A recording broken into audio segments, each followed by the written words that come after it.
ನಮಸ್ಕಾರ ವೀಕ್ಷಕರೇ.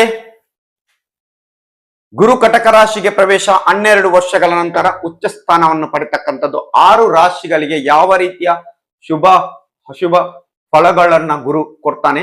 So last ವಿಡಿಯೋದಲ್ಲಿ ತಿಳಿಸಿದ್ದೆ. ಇವತ್ತು ಮಿಕ್ಕ 6 ರಾಶಿಗಳಂದ್ರೆ ವೃಶ್ಚಿಕ ರಾಶಿಯಿಂದ ಮೀನ ರಾಶಿಯವರಿಗೆ ಗುರುವಿನ ಅನುಗ್ರಹ, ಗುರುವಿನ ಫಲ ವೃಶ್ಚಿಕ ಟು ಮೀನ ರಾಶಿಯವರಿಗೆ ಯಾವ ರೀತಿ ಇದೆ ನೋಡ್ಕೊಂಡು ಹೋಗೋಣ.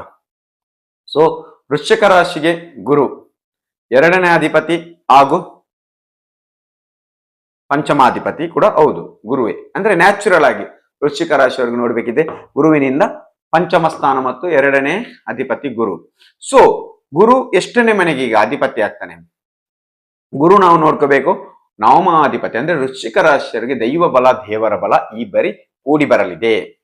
ಇಲ್ಲಿ ತನಕ ಅಷ್ಟಮದಲ್ಲಿದ್ದ ಗುರು ಕೆಲವೊಂದು ಸಮಸ್ಯೆಗಳನ್ನ ವೃಶ್ಚಿಕ ರಾಶಿಯವರಿಗೆ ಕೊಡ್ತಾ ಬಂದಿದ್ದ. ಅದು ಆರೋಗ್ಯದಲ್ಲಿರ್ಬೋದು, ಅದು ವಾಹನದಲ್ಲಿ ಪದೇ ಪದೇ ಬೀಳ್ತಕ್ಕಂಥದ್ದು, ಆಕ್ಸಿಡೆಂಟ್ಗಳಿರ್ಬೋದು, ಶನಿಯನ್ನು ಕೂಡ ನೋಡ್ತೇವೆ. ಸೊ ಕೊಟ್ಟಿದ್ದಾನೆ. ಆದರೆ ಇನ್ನು ದೈವ ಬಲ ದೇವರ ಬಲ ವೃಶ್ಚಿಕ ರಾಶಿಯವರಿಗೆ ಆದಷ್ಟು ದೇವರ ಮೇಲೆ ಧ್ಯಾನ, ತೀರ್ಥಯಾತ್ರೆಗೆ ಹೋಗ್ತಕ್ಕಂಥದ್ದು, ತೀರ್ಥ ಸ್ಥಳಗಳನ್ನ ದೇವರ ಸ್ಥಳಗಳನ್ನ ನೋಡ್ತಕ್ಕಂಥದ್ದು. ಸೊ ಎಲ್ಲದರಲ್ಲೂ ಒಂದು ಲಾಭಾಂಶಗಳನ್ನ ಅಂದ್ರೆ ಆ ದೇವರ ಅನುಗ್ರಹಗಳನ್ನ ನೋಡ್ತಕ್ಕಂಥದ್ದನ್ನ ನೋಡ್ಬೋದು ನಾವು. ಮತ್ತೆ ಎಜುಕೇಶನ್ ಹೈಯರ್ ಎಜುಕೇಶನ್ ಮಾಡ್ತಕ್ಕಂಥ ಯೋಗ ವೃಶ್ಚಿಕ ರಾಶಿಯವರಿಗೆ ಇದೆ, ಎಜುಕೇಶನ್ ಅಲ್ಲಿ ಇದ್ದವರಿಗೆ. ಸೊ ನಿಮ್ಮ ಜಾತಕದಲ್ಲಿ ದಶಾಭುಕ್ತಿಯಲ್ಲಿ ಗುರು ಇದ್ದಾನ ಅಂತ ಮೊದಲು ನೀವು ಡಿಸೈಡ್ ಮಾಡ್ಬೇಕು. ಮುಂದಿನ ರಾಶಿ ಧನುರ್ರಾಶಿ. ಧನುರ್ರಾಶಿಗೆ ಅಂದ್ರೆ ಗುರು ಅವನ ಸ್ವಂತ ರಾಶಿ ಧನುರ್ರಾಶಿ, ಅಂದ್ರೆ ಸ್ವಂತ ಮನೆ ಧನುರ್ರಾಶಿ.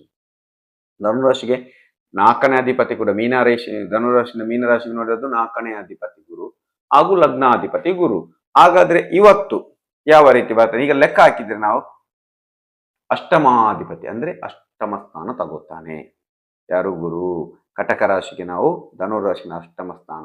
ಇಲ್ಲಿ ತನಕ ಸಪ್ತಮ ಸ್ಥಾನದಲ್ಲಿದ್ದ ಗುರು ಈಗ ಅಷ್ಟಮ ಸ್ಥಾನಕ್ಕೆ ಬಂದಾಗ ಏನಾಗ್ತದೆ? ಕೆಲವೊಂದು ವಿಚಾರದಲ್ಲಿ ಅಡೆ ತಡೆ, ಆರೋಗ್ಯದಲ್ಲಿ ವ್ಯತ್ಯಾಸ ಆಗ್ತಕ್ಕಂಥದ್ದು, ಮದುವೆ ಜೀವನದಲ್ಲಿ ಡಿಸ್ಟರ್ಬೆನ್ಸ್ ಆಗ್ತಕ್ಕಂಥದ್ದು, ಗಂಡ ಹೆಂಡತಿಗೆ ಜಗಳಗಳೆಲ್ಲ ಆಗ್ತಕ್ಕಂಥದ್ದು ಧನುರಾಶಿಯವರಿಗೆ. ಸೊ ನಿಮ್ಮ ಮೂಲ ಭಯ ಪಡ್ಬೇಕು ಅಂತಿಲ್ಲ. ನಿಮ್ಮ ಮೂಲ ಜಾತಕದಲ್ಲಿ ಗುರು ಯಾವ ರೀತಿ ಇದ್ದಾರೆ, ಅಲ್ಲಿ ಏನಾದ್ರೂ ಒಳ್ಳೆಯ ಸ್ಥಾನದಲ್ಲಿ ಕೂತಿದ್ರೆ, ನವಮ ಸ್ಥಾನದಲ್ಲೋ ಭಾಗ್ಯಸ್ಥಾನದಲ್ಲೋ ಲಾಭಾಂಶದಲ್ಲೋ ಗುರು ಕೂತಿದ್ದಾಗ ಖಂಡಿತವಾಗ್ಲೂ ಒಳ್ಳೆ ರಿಸಲ್ಟ್ ಸಿಗ್ತದೆ. ಬಟ್ ಇವಾಗ ಗೋಚಾರದಲ್ಲಿ ನೋಡಿದ್ರೆ ಸ್ವಲ್ಪ ಅಡೆತಡೆಗಳೆಲ್ಲ ಜಾಸ್ತಿ. ಭೂಮಿಗೆ ಸಂಬಂಧಪಟ್ಟ ವಿಚಾರದಲ್ಲಿ ಸ್ವಲ್ಪ ಅಡೆತಡೆಗಳು, ಯಾವುದೇ ಒಂದು ಕೋರ್ಟ್ ಕೇಸಲ್ಲಿ ಸಿಕ್ಕಿ ಆಗ್ತಕ್ಕಂಥದ್ದು, ಅನಗತ್ಯ ವಿಚಾರದಲ್ಲಿ ಹೋಗಿ ಜಗಳ ಆಗ್ತಕ್ಕಂಥದ್ದು, ಇದೆಲ್ಲ ಧನುರಾಶಿ ಇರುವುದರಿಂದ ಸೊ ನೀವು ಗುರುವಿನ ಆರಾಧನೆಯನ್ನ ಮಾಡ್ತಾ ಬನ್ನಿ. ಗುರು ಪಾರಾಯಣವನ್ನು ಮಾಡಿ, ಗುರುವಿನ ಕ್ಷೇತ್ರಕ್ಕೆ ಪ್ರತಿ ಗುರುವಾರ ಭೇಟಿ ಕೊಡಿ. ಸೊ ಅಲ್ಲಿ ಅರಶಿನವನ್ನ ನಾಗದೇವರಿಗೆ ಅರ್ಪಣೆಯನ್ನ ಮಾಡಿ. ಸೊ ಇದೆಲ್ಲವನ್ನ ಮಾಡಿದಾಗ ಗುರುವಿನ ಅನುಗ್ರಹ ನಿಮಗೆ ಸಿಗ್ತಕ್ಕಂಥದ್ದು ಧನುರಾಶಿಯವರಿಗೆ. ಸೊ ಮಕರ ರಾಶಿಯವರಿಗೆ ಗುರುವಿನ ಅನುಗ್ರಹ. ಮಕರ ರಾಶಿಯವರಿಗೆ ಗುರು 12ನೇ ಅಧಿಪತಿ ಹಾಗೂ 3ನೇ ಅಧಿಪತಿ. ಕರ್ಮಸ್ಥಾನ ಅಂದ್ರೆ ಶನಿಯ ಮನೆ, 10ನೇ ಮನೆ. ನ್ಯಾಚುರಲ್ ಜಾತಕದ 10ನೇ ಮನೆ ಮಕರ ರಾಶಿ, ಕರ್ಮಸ್ಥಾನ ಶನಿಯ ಮನೆ. ಶನಿ ಕರ್ಮಾಧಿಪತಿ ಆದರೆ ಗುರು ಧರ್ಮಾಧಿಪತಿ. ಸೊ ಧರ್ಮಾಧಿಪತಿಯ ಯೋಗ ಯಾವ ರೀತಿ ಇದೆ ಅಲ್ಲಿಂದ ನಾವು ಲೆಕ್ಕ ಆಗುದು 7ನೇ ಮನೆ. ಅಂದರೆ ಮಕರ ರಾಶಿಯವರಿಗೆ ಮದುವೆಯ ಜೀವನದಲ್ಲಿ ಏನಾದ್ರೂ ಇಲ್ಲಿ ತನಕ ಡಿಸ್ಟರ್ಬೆನ್ಸ್ ಇದ್ರೆ, ಗಂಡ ಹೆಂಡತಿ ಡಿಸ್ಟರ್ಬೆನ್ಸ್ ಸ್ವಲ್ಪ ಮಟ್ಟಿಗೆ ಗುರುವಿನ ಅನುಗ್ರಹದಿಂದ ಸರಿಯಾಗ್ತಕ್ಕಂಥದ್ದು. ಮುಂದೆ ಯಾರಿಗೆಲ್ಲ ಇಲ್ಲಿ ತನಕ ಮದುವೆ ಆಗ್ಲಿಲ್ಲ ಅದು ಮದುವೆ ಫಿಕ್ಸ್ ಆಗ್ತಕ್ಕಂಥದ್ದು, ಅವರಿಗೆ ಮದುವೆ ಕೂಡಿ ಬರ್ತಕ್ಕಂಥದ್ದು. ಅಂದ್ರೆ ತುಂಬಾ ಜನ ಮಕರ ರಾಶಿಯವರಿಗೆ ಯಾರೆಲ್ಲ ಸಮಸ್ಯೆಗಳು ಬಂದಿದೆ ಮದುವೆ ಜೀವನದಲ್ಲಿ, ಅದರಲ್ಲಿ ಸಕ್ಸಸ್ ಸಿಗ್ತಕ್ಕಂಥದ್ದು ನಾವು ನೋಡ್ಬೋದು. ಮತ್ತೆ ವ್ಯಾಪಾರದಲ್ಲಿ ಇಲ್ಲಿ ತನಕ ಏನಾದರೂ ನಷ್ಟಗಳಿದ್ರೆ ಮುಂದಿನ ದಿನಗಳಲ್ಲಿ ವ್ಯಾಪಾರಗಳಲ್ಲಿ ಅವರಿಗೆ ಲಾಭಗಳಾಗ್ತಕ್ಕಂಥ. ಅದೇ ಪಾರ್ಟ್ನರ್ಶಿಪ್ ಅಲ್ಲಿ ಮಾಡ್ಬೇಕಿದ್ರೆ ಸ್ವಲ್ಪ ಡಿಸ್ಟರ್ಬೆನ್ಸ್ ಆಗ್ಬೋದು, ಅಥವಾ ಜಗಳಗಳೆಲ್ಲಾಗ್ಬೋದು, ಗಲಾಟೆಗಳೆಲ್ಲಾಗ್ಬೋದು. ಪಾರ್ಟ್ನರ್ಶಿಪ್ ಅಲ್ಲಿ ಸ್ವಲ್ಪ ನೋಡ್ಕೊಂಡು ಮಾಡಿ. ಇನ್ವೆಸ್ಟ್ಮೆಂಟ್ ಮಾಡ್ಬೇಕಿದ್ರೆ ಒಳ್ಳೆಯ ಸಮಯ, ಆದ್ರೆ ನಿಮ್ಮ ಮೂಲ ಜಾತಕ ನೀವು ಪರಿಶೀಲನೆ ಮಾಡಲೇಬೇಕು. ಈಗ ತುಂಬಾ ಜನ ಹೇಳ್ತಾರೆ ಅಲ್ಲಿಂದ ಅದು ಆ ರಾಶಿಯವರಿಗೆ ಅದೃಷ್ಟ, ಈ ರಾಶಿಯವರಿಗೆ ಗುರುವಿನಿಂದ ಮುಟ್ಟಿದೆಲ್ಲ ಚಿನ್ನ, ಮುಟ್ಟಿದೆಲ್ಲ ಸ್ವರ್ಣ, ಈ ರೀತಿ ಎಲ್ಲ ಬರ್ತದೆ. ಅದೆಲ್ಲ ಇಲ್ಲ. ನಿಮ್ಮ ಮೂಲ ಜಾತಕನೇ ಇಂಪಾರ್ಟೆಂಟ್ ಯಾವತ್ತು ಕೂಡ. ಇದನ್ನ ಮೊದಲು ಡಿಸೈಡ್ ಮಾಡಿ. ಇದು ಜಸ್ಟ್ ಒಂದು 30-40% ಫಲಗಳು, ಅದು ಕೂಡ ದಶಾಭುಕ್ತಿಯಲ್ಲಿ ಬಂದರೆ ಮಾತ್ರ. ಸೊ ಮಕರ ರಾಶಿಯವರಿಗೆ ಒಳ್ಳೆಯ ಫಲಗಳನ್ನ ಗುರು ಕೊಡ್ತಕ್ಕಂಥದನ್ನ ನಾವು ನೋಡ್ಬೋದು. ಸೊ ಮುಂದಿನ ರಾಶಿ ಕುಂಭರಾಶಿ. ಕುಂಭರಾಶಿಗೆ ಗುರು ದ್ವಿತೀಯಾಧಿಪತಿ ಹಾಗೂ ಏಕದಶಾಧಿಪತಿಯಾಗಿ ಗುರು ಇದ್ದಾನೆ. ಸೊ ನ್ಯಾಚುರಲ್ ಆಗಿ, ಈಗ ನ್ಯಾಚುರಲ್ ಆಗಿ ಕುಂಭರಾಶಿ ನಮಗೆ 11ನೇ ಮನೆ, ಗುರುವಿಗೆ ಅದು 6ನೇ ಮನೆ. ಸೊ 6ನೇ ಮನೆ, ಶತ್ರುಗಳಿಂದ ಸ್ವಲ್ಪ ತೊಂದರೆ ಆಗ್ತಕ್ಕಂಥದ್ದು ಕುಂಭರಾಶಿಯವರಿಗೆ ಗುರುವಿನ ಸಂಚಾರದಿಂದ.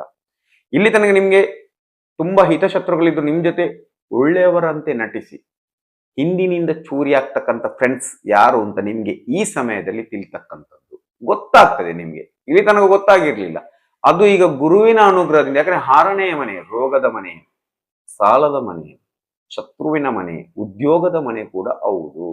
ಹಾಗಾದ್ರೆ ಇಲ್ಲಿ ಸ್ವಲ್ಪ ಸಾಲಗಳೆಲ್ಲ ಜಾಸ್ತಿ ಆಗ್ತಕ್ಕಂಥದ್ದು, ಸಣ್ಣ ಪುಟ್ಟ ಹೊಟ್ಟೆ ನೋವು ಹಾಗೂ ಗ್ಯಾಸ್ಟ್ರಿಕ್ ಸಮಸ್ಯೆಗಳು ಸ್ವಲ್ಪ ಉಲ್ಬಣ ಆಗ್ತಕ್ಕಂಥದ್ದು ಜಾಸ್ತಿ ಆಗ್ತಕ್ಕಂಥದ್ದು, ಶತ್ರುಗಳಿಂದ ತೊಂದರೆ ಇದ್ದೇ ಇರ್ತದೆ ಕುಂಭರಾಶಿಯವರಿಗೆ. ಅದಕ್ಕೆ ಬೇಕಾದಂತ ಪರಿಹಾರವನ್ನ ನಿಮ್ಮ ಜಾತಕವನ್ನು ನೋಡಿ ಮಾಡಿ ಅಂತ ನಾನು ಸಲಹೆಯನ್ನ ಕೊಡ್ತೇನೆ.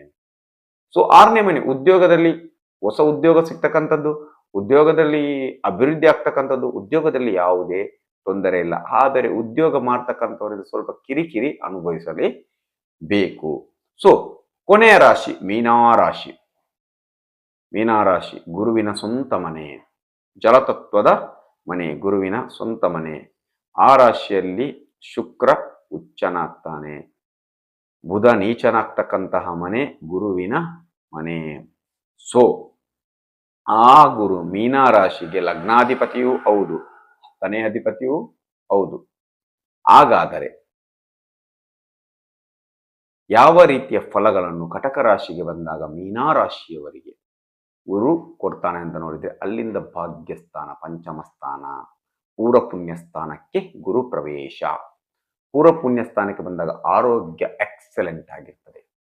ಇಲ್ಲಿ ತನಕ ಹೆಲ್ತ್ ಅಲ್ಲಿ ಮೀನರಾಶಿಯವರಿಗೆ ಏನೆಲ್ಲ ಸಮಸ್ಯೆಗಳಿತ್ತ ಅದೆಲ್ಲವೂ ಸ್ವಲ್ಪ ಸ್ವಲ್ಪವೇ ಕಮ್ಮಿ ಆಗ್ತಕ್ಕಂಥದ್ದು. ಪಂಚಮ ಸ್ಥಾನ, ಶೇರ್ ಟ್ರೇಡಿಂಗ್, ಬೆಟ್ಟಿಂಗ್, ಈ ವಿಚಾರದಲ್ಲಿ ಸ್ವಲ್ಪ ಆಸಕ್ತಿ ಬರ್ತಕ್ಕಂಥದ್ದು ಮೀನರಾಶಿಯವರಿಗೆ. ಪ್ರೀತಿಯಲ್ಲಿ ಬೀಳ್ತಕ್ಕಂಥದ್ದು, ಹೊಸ ಫ್ರೆಂಡ್ ಸಿಗ್ತಕ್ಕಂಥದ್ದು, ಲವ್ ಆಗ್ತಕ್ಕಂಥದ್ದು ಮೀನರಾಶಿಯವರಿಗೆ ಈ ಗುರುವಿನ ಸಂಚಾರದಲ್ಲಿ. ಬಿಸ್ನೆಸ್ ಮಾಡಬೇಕು, ಶೇರ್ಗೆ ಹಾಕಬೇಕು, ಬೇಗ ದುಡ್ಡು ಮಾಡಬೇಕಂತ ಆಸಕ್ತಿ ಬರ್ತಕ್ಕಂಥದ್ದು ನೋಡ್ಬಿಟ್ಟು ಇನ್ವೆಸ್ಟ್ ಅನ್ನ ಮಾಡಿ. ನಿಮ್ಮ ಮೂಲ ಜಾತಕದಲ್ಲಿ, ನಿಮ್ಮ ಜನ್ಮ ಕುಂಡಲಿಯಲ್ಲಿ ಗುರುವಿನ ಅನುಗ್ರಹ ಇದೆ ಅಂತ ಮೊದಲು ನೋಡಿ, ಆಮೇಲೆ ಇನ್ವೆಸ್ಟ್ ಅನ್ನ ಮಾಡಬಹುದು. ಸೊ ಗುರುವಿನ ಸಂಚಾರದಿಂದ ಮೀನರಾಶಿಯವರಿಗೆ ಶುಭ ಫಲಗಳೇ ಸಿಗ್ತದೆ. ಮಕ್ಕಳಿಂದ ಹೆಸರು, ಕೀರ್ತಿ, ಹಣ, ಪ್ರತಿಷ್ಠೆ ಬರ್ತದೆ ಮಕ್ಕಳಿದ್ರೆ. ಅಥವಾ ಮಕ್ಕಳಿಗೆ ಸ್ವಲ್ಪ ತೊಂದರೆ ಆಗ್ತಕ್ಕಂಥದ್ದು ಆರೋಗ್ಯದಲ್ಲಿ, ಇದೆಲ್ಲವೂ ಗುರುವಿನ ಅನುಗ್ರಹದಿಂದ ಆಗ್ತಕ್ಕಂಥದ್ದು. ಮನೆಯನ್ನ ಸೇಲ್ ಮಾಡಬೇಕಿದ್ರೆ, ಯಾವುದೊಂದು ಸೈಟು ಮನೆ ಸೇಲ್ ಮಾಡಿ, ಇದು ಒಳ್ಳೆಯ ಸಮಯ. ಅದಕ್ಕೆ ಗುರುವಿನ ಅನುಗ್ರಹ ನಿಮಗೆ ದಕ್ಕತಕ್ಕಂಥದ್ದು, ಗುರುವಿನ ಅನುಗ್ರಹ ಸಿಗ್ತಕ್ಕಂಥದ್ದು. ಇದೆಲ್ಲವೂ ಫ್ರೆಂಡ್ಸ್ಗಳಿಂದ ಸ್ವಲ್ಪ ಸಪೋರ್ಟ್ ಸಿಗ್ತಕ್ಕಂಥದ್ದು, ಒಳ್ಳೆಯ ಫ್ರೆಂಡ್ಸ್ಗಳು ನಿಮಗೆ ಸಿಗ್ತಕ್ಕಂಥದ್ದು, ಹೊಸ ಫ್ರೆಂಡ್ಸ್ ನಿಮಗೆ ಪರಿಚಯ ಆಗ್ತಕ್ಕಂಥದ್ದು, ಹೊಸ ಹೊಸ ಜಾಗಕ್ಕೆ ನಿಮಗೆ ಹೋಗ್ತಕ್ಕಂಥದ್ದು ಮೀನರಾಶಿಯವರಿಗೆ.